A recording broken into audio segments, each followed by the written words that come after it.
경제 소식꾼입니다. 최근 싱하이밍 주한 중국 대사가 한미 정부가 조율하고 있는 한반도 종전선언에 대해 중국이 정전협정 당사국이라는 점을 강조하면서 무언가를 하더라도 중국과 상의해서 하는 것이 맞다고 말해 논란이 일고 있습니다. 지난 9월 유엔 총회에서 우리나라는 한반도 종전선언을 재차 제안하면서 현재 종전선언이 급물살을 타고 있는데요. 그리고 우리나라는 종전선언의 주체를 남북미 3자 또는 남북미 중 4자를 언급하면서 중국의 참여 가능성을 열어두긴 하였죠.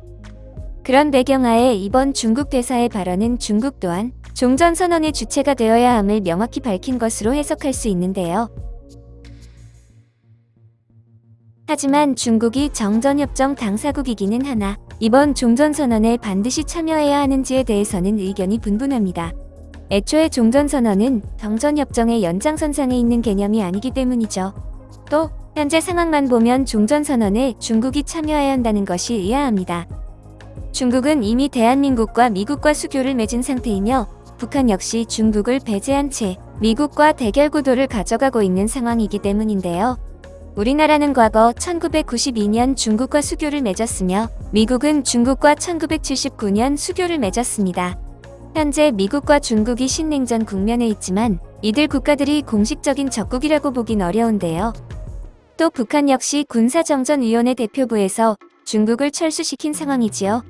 한편 중국이 한국전쟁에 참여는 정규군인 중국인민의 반군이 아닌 민병대 차원의 중국인민지원군에 의해 이뤄진 것이며 정전협정에서의 서명 역시 중국인민지원군이 하였는데요.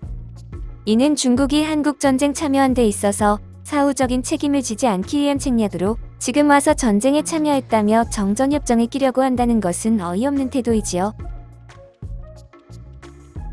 중국은 역사적으로 늘 주변국들에 관여하면서 이들 주변국들을 방패막이로 사용하곤 해왔습니다. 현재 티베트와 위구르족을 인권 침해하면서까지 독립을 막는 것도 같은 일환인데요.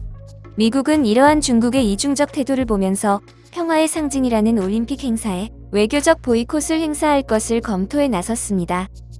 외교적 보이콧이란 올림픽에 미국 선수들은 참가하나 관리나 정치인으로 구성된 정부 차원의 대표단이 참석하지 않는 것을 뜻합니다. 미국이 나서자 우방국인 호주와 영국 역시 외교적 보이콧을 검토하겠다고 나섰는데요. 특히 밋 롬니 미국 상원의원은 외교적 보이콧을 넘어 경제적 보이콧까지 해야 한다고 주장하고 있습니다. 일본의 경우 올림픽의 흥행 실패로 인해 올림픽 적자만 41조 원에 달할 것이라고 합니다. 2008 베이징 올림픽 흥행에 좋은 기억만 있는 중국이지만 이번 올림픽은 과거와 같지 않을 것이라 예상됩니다.